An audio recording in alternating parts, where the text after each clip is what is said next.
study board. Please subscribe and share my channel. আজি দশম শ্ৰেণীৰ বংশগতি আৰু ক্ৰমবিকাশ পাঠটো বুজাই দিবলৈ চেষ্টা কৰিম। প্ৰথম কথা হ'ল বংশগতি মানে কি, ক্ৰমবিকাশ মানে কি। বংশগতি মানে হৈছে পিতৃ মাতৃৰ চাৰিত্ৰিক বৈশিষ্ট্যবোৰ অপৰিৱৰ্তিতভাৱে পৰৱৰ্তী জনুলৈ সঞ্চাৰিত হোৱা প্ৰক্ৰিয়াটোকে বংশগতি বোলে। জনু মানে হৈছে প্ৰজন্ম, যিটো আমি জেনেৰেশ্যন বুলি কওঁ, অৰ্থাৎ সতি সন্ততিলে, পিতৃ মাতৃৰ পৰা সতি সন্ততিলে চাৰিত্ৰিক বৈশিষ্ট্যসমূহৰ প্ৰৱাহেই হৈছে বংশগতি। এই বংশগতিৰ ওপৰত প্ৰথম পৰীক্ষা নিৰীক্ষা চলাইছিলে গ্ৰেগৰ জোহান মেণ্ডেলে। সেইকাৰণে তেখেতক আমি বংশগতিবিদ্যাৰ জনক বা পিতৃ বুলি ক'ব পাৰোঁ। এতিয়া হ'ল ক্ৰমবিকাশ মানে কি।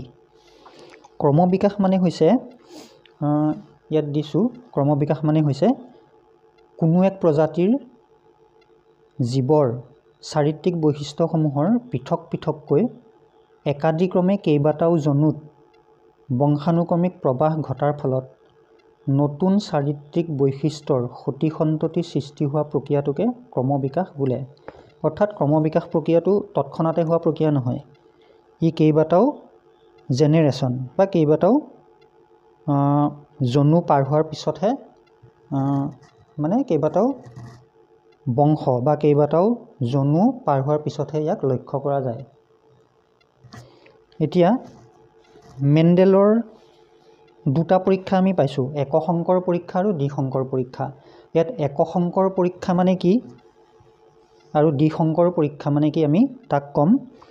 একশংকৰ পৰীক্ষাৰ অৰ্থটো হৈছে কি যে যি সংকৰণ পৰীক্ষাত, সংকৰণ শব্দটোৰ অৰ্থটো আমি যিটো হাইব্ৰিড বুলি কওঁ ইংৰাজীত, হাইব্ৰিড, সেইটোক অসমীয়াত সংকৰণ বুলি কোৱা হয়। গতিকে যি সংকৰণ পৰীক্ষাত এযোৰ মাত্ৰ বিপৰীতধৰ্মী চৰিত্ৰ বিবেচনা কৰি ইহঁতৰ বংশগতি বিচাৰ কৰা হয়, তাক আমি একশংকৰ পৰীক্ষা বুলি কওঁ। এযোৰ মাত্ৰ বিপৰীতধৰ্মী চৰিত্ৰ, যেনেকৈ ওখ আৰু চাপৰ চৰিত্ৰৰ মটৰ মাহৰ গছ লৈছিলে মেণ্ডেলে, গতিকে সেইটো এযোৰ বিপৰীতধৰ্মী চৰিত্ৰ, সেই পৰীক্ষাটোক সেইকাৰণে একশংকৰ পৰীক্ষা বুলি কোৱা হয়। ঠিক সেইদৰে দ্বিশংকৰ পৰীক্ষা হৈছে দুযোৰ চৰিত্ৰৰ বংশগতি বিচাৰ কৰি যি পৰীক্ষা কৰা হয় সেয়া হৈছে দ্বিশংকৰ পৰীক্ষা। এতিয়া আমি প্ৰথমতে মেণ্ডেলৰ একশংকৰ পৰীক্ষাটো আলোচনা কৰিম। এতিয়া মেণ্ডেলৰ একশংকৰ পৰীক্ষাটো ইয়াত দেখুৱাইছোঁ। মেণ্ডেলে তেখেতৰ একশংকৰ পৰীক্ষাটোৰ কাৰণে এজোপা বিশুদ্ধ ওখ মটৰ মাহৰ গছ আৰু এজোপা বিশুদ্ধ চাপৰ মটৰ মাহৰ গছ নিৰ্বাচন কৰি লৈছিল। এই বিশুদ্ধ শব্দটোৱে কি বুজাইছে মই তাক কৈ আছোঁ। বিশুদ্ধ ওখ বুলি ক'লে এইটোৱে বুজায় যে ওখ চৰিত্ৰটো প্ৰকাশ কৰিবৰ কাৰণে যিযোৰ এলিল বা জিন থাকে, সাধাৰণতে এটা এটা চৰিত্ৰ প্ৰকাশ কৰিবৰ কাৰণে এযোৰ এলিল থাকে বা জিন বুলি কোৱা হয়, এযোৰ জিন বা এলিল থাকে। যদিহে সেই দুয়োটা এলিল বা দুয়োটা জিন একেই হয় তেতিয়া তাক আমি বিশুদ্ধ বুলি কওঁ। এতিয়া ইয়াত ওখ চৰিত্ৰ প্ৰকাশ কৰা এলিলযোৰ দুইটা একেই, কেপিটেল টি কেপিটেল টি, গতিকে বিশুদ্ধ। ঠিক সেইদৰে চাপৰ চৰিত্ৰটো প্ৰকাশ কৰা এলিলযোৰ দুইটাই একেই, স্মল টি, গতিকে এইটো হৈছে বিশুদ্ধ। বিশুদ্ধ ওখ আৰু বিশুদ্ধ চাপৰ মটৰ মাহৰ গছৰ মাজত ইতৰ পৰাগযোগ হ'বলৈ দিয়া হ'ল, তেতিয়া প্ৰথম অপত্য জনু অৰ্থাৎ F1 জনুত গোটেইখিনি মটৰ মাহৰ গছেই ওখ পোৱা গ'ল, তাত এজোপাও চাপৰ চৰিত্ৰৰ মটৰ মাহৰ গছ দেখা পোৱা নগ'ল, গোটেইখিনিয়ে ওখ হ'ল। তেতিয়া সেই ওখ মটৰ মাহৰ গছৰ মাজত যেতিয়া স্বপৰাগযোগ হ'বলৈ দিয়া হ'ল, এয়া যি আমি ওখ গছ পাইছিলোঁ কেপিটেল টি আৰু স্মল টি, তেনে বিশুদ্ধ ওখৰ এটা এলিল আহিল বা এটা জিন আহিল আৰু বিশুদ্ধ চাপৰৰ পৰা এটা এলিল বা এটা জিন আহিল, এটা কেপিটেল টি এটা স্মল টি, কিন্তু প্ৰকাশ পোৱা চৰিত্ৰটো হৈছে ওখ, গোটেইখিনি ওখই হ'ল, তাত এজোপাও চাপৰ নহ'ল। গতিকে এই ক্ষেত্ৰত এই প্ৰথম অপত্য জনুত ওখ চৰিত্ৰটো প্ৰকাশ পোৱাৰ কাৰণে সেই চৰিত্ৰটোক আমি প্ৰভাৱী চৰিত্ৰ বুলি কওঁ। আৰু চাপৰ চৰিত্ৰটো যিহেতু ইয়াত প্ৰকাশ নাপালে, এজোপাও চাপৰ মটৰ মাহৰ গছ পোৱা নগ'ল, গতিকে চাপৰ চৰিত্ৰটো অপ্ৰভাৱী হৈ থাকিল। এতিয়া সেই ওখ গছৰ মাজত যেতিয়া স্বপৰাগযোগ হ'বলৈ দিয়া হ'ল, তেতিয়া আমি F2 জনু অৰ্থাৎ দ্বিতীয় অপত্য জনুত মটৰ মাহৰ গছখিনি এনেকৈ পাম। ইয়াত কি হৈছে, এইজোপাও ওখ মটৰ মাহৰ গছ, এইজোপাও ওখ মটৰ মাহৰ গছ, এই F1 জোনৰ পৰা অনা দুজোপা গছ। গতিকে এটা কেপিটেল টি এটা স্মল টি, ইয়াত যিটো আছিলে এটা কেপিটেল টি এটা স্মল টি থাকিব। এতিয়া আমি যদি যেনেকৈ আমি পূৰণ অংক কৰোঁ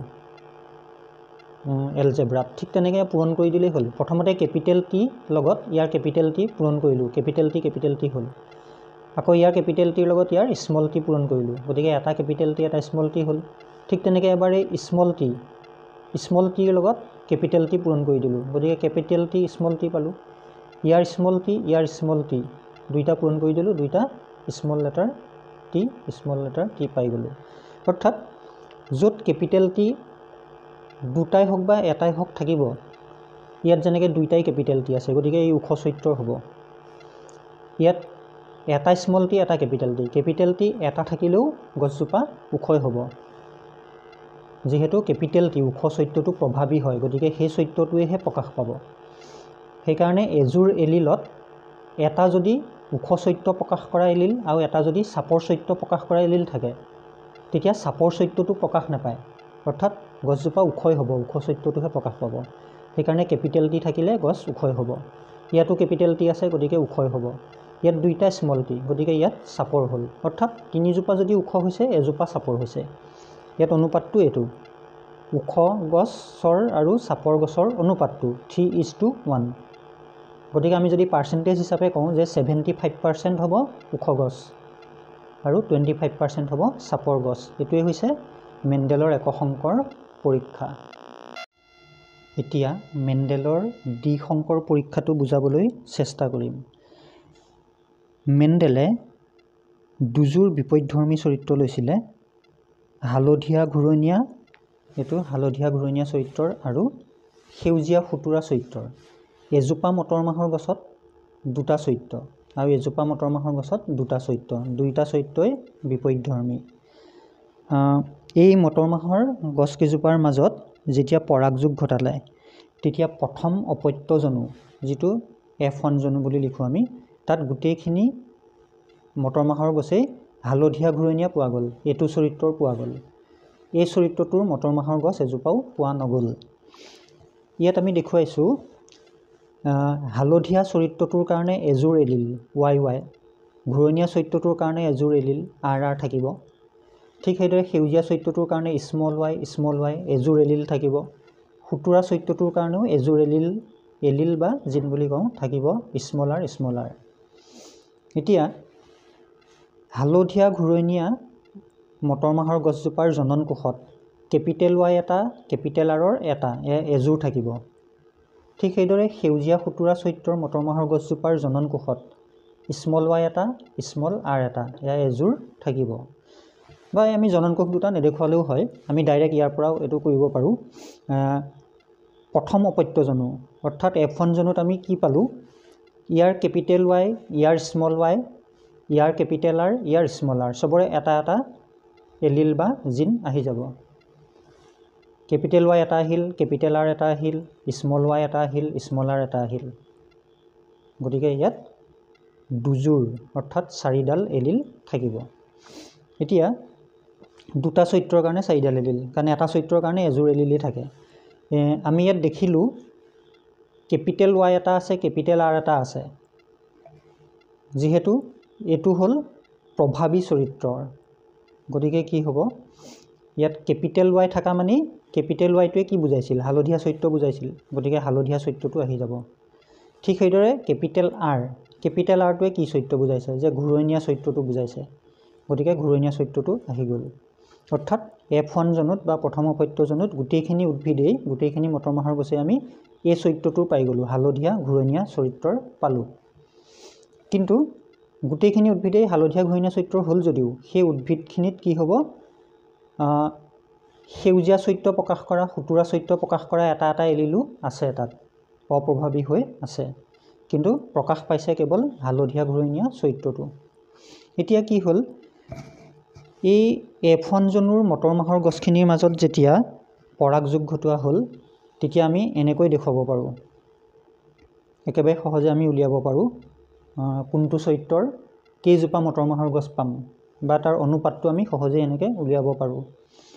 এতিয়া ইয়াত প্ৰথমতে আমি জনন কোষবিলাক দেখুৱাইছোঁ এই F1 জনৰ উদ্ভিদখিনিৰ জনন কোষকেইটা দেখুৱাইছোঁ ইয়াত যেহেতু চাৰিওটা চৰিত্ৰৰে জিন বা এলিল আছে হালধীয়া চৰিত্ৰৰ এটা আছে ঘূৰণীয়া চৰিত্ৰৰ এটা আছে সেউজীয়া চৰিত্ৰৰ এটা আছে খুতুৰা চৰিত্ৰৰ এটা আছে গতিকে ইয়াৰ জনন কোষত এনেকৈ থাকিব এটা কেপিটেল Y এটা কেপিটেল R এটা কেপিটেল Y এটা স্মল r এটা স্মল y এটা কেপিটেল r আৰু এটা স্মল y এটা স্মল r এনেকৈ জনন কোষখিনি থাকিব আমি এফালেও জনন কোষ চাৰিটা ললো এফালেও জনন কোষ চাৰিটা একেই এইকেইটা যেনেকৈ লৈছোঁ এইকেইটাও তেনেকৈ আমি লৈ ললোঁ এতিয়া আমি যেনেকৈ পূৰণ অংক কৰোঁ এলজেব্ৰা ঠিক তেনেকৈ আমি পূৰণ কৰি ইয়াত উলিয়াই দিব পাৰোঁ capital y capital r capital y capital r গোটেইকেইটা কেপিটেলেই পাই গ'লোঁ কেপিটেল y এই দুটা কেপিটেল r এই দুটা এইটো এটা চৰিত্ৰ হ'ব ঠিক তেনেকৈ কেপিটেল y কেপিটেল r লগত এবাৰ এটো পূৰণ কৰি আমি এটো পাম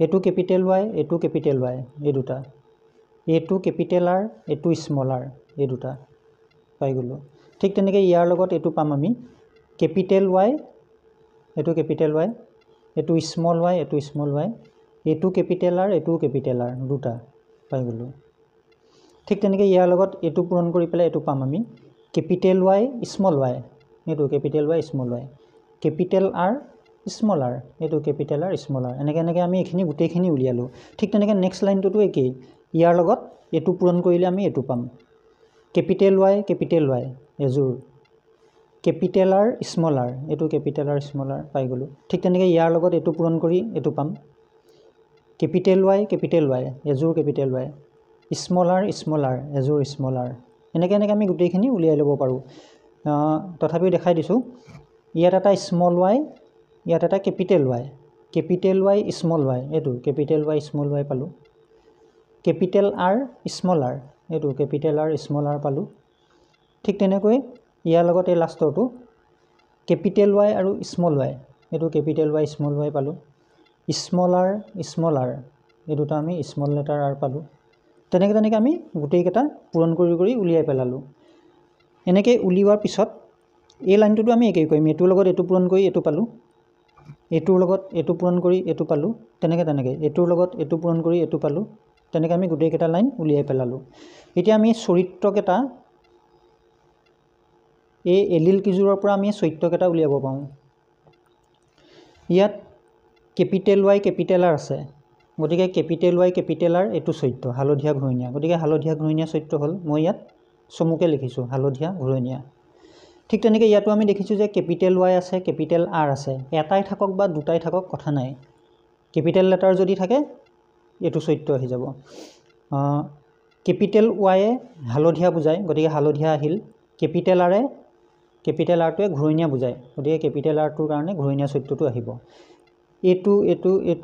এটো প্ৰত্যেকটোতেই কেপিটেল y কেপিটেল r আছে গতিকে হালধীয়া ঘূৰণীয়া চৰিত্ৰ হ'ব গোটেইকেইটা ঠিক তেনেকৈ ইয়াতো যদি আমি চাওঁ কেপিটেল y আছে কেপিটেল r আছে গতিকে হালধীয়া ঘূৰণীয়া চৰিত্ৰই হ'ব ইয়াত যদি আমি চাওঁ কেপিটেল y আছে গতিকে হালধীয়া চৰিত্ৰটো আহি গ'ল স্মল r আছে ইয়াত কেপিটেল r নাই স্মল rটোৱে কি বুজাইছিলে খুতুৰা গতিকে খুতুৰা চৰিত্ৰটো আহি গ'ল হালধীয়া খুতুৰা হৈ গ'ল ঠিক তেনেকৈ ইয়াত আকৌ আমি দেখিলোঁ কেপিটেল y কেপিটেল r আছে গতিকে কেপিটেল y কেপিটেল r এই চৰিত্ৰটো হ'ব হালধীয়া ঘূৰণীয়া ইয়াত আকৌ আমি দেখিলোঁ কেপিটেল y আছে আৰু স্মল r আছে কেপিটেল y কাৰণে আহি গ'ল হালধীয়া এটো হালধীয়া চৰিত্ৰ স্মল r কাৰণে আহি গ'ল খুতুৰা এটো খুতুৰা চৰিত্ৰ আমি তেনেকৈ গোটেইখিনি উলিয়াব পাৰোঁ ইয়াতো আমি দেখিলোঁ যে কেপিটেল y কেপিটেল r আছে গতিকে হালধীয়া ঘূৰণীয়া চৰিত্ৰটো আহি যাব ইয়াত দেখিলোঁ কেপিটেল y কেপিটেল r আছে গতিকে হালধীয়া ঘূৰণীয়াটো আহি যাব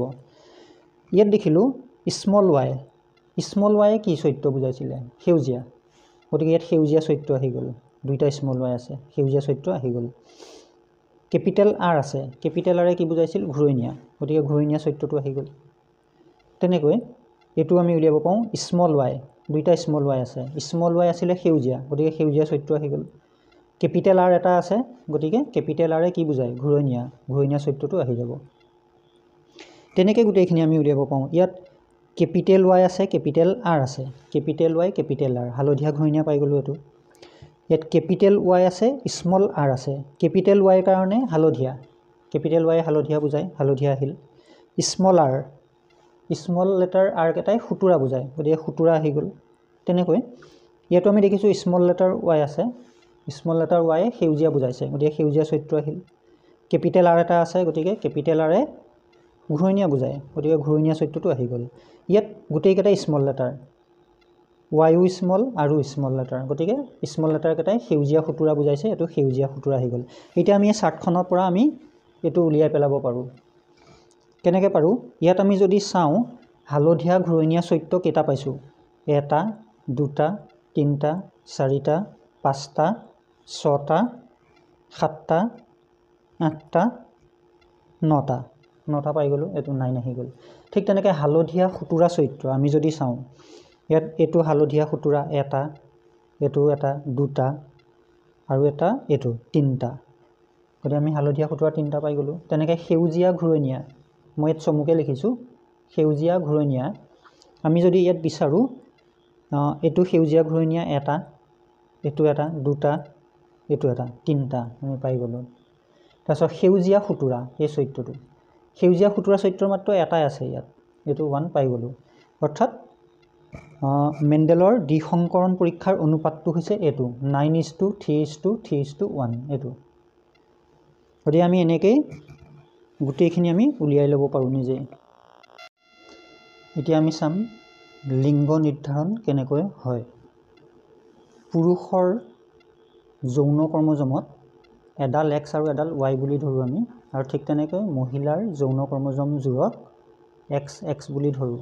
ইয়াৰ এটা কাৰণ আছে, পুৰুষৰ যৌন ক্ৰমজমযোৰত এডাল চুটি এডাল দীঘল আৰু এডাল অকণমান চুটি হয়, সেইকাৰণে আমি এটা X ধৰি এটা Y ধৰিলোঁ। কিন্তু মহিলাৰ যৌন ক্ৰমজমযোৰ চুটি দীঘল নাথাকে, সমান সমান থাকে দুইডাল, গতিকে X আৰু X বুলি ধৰা হয়।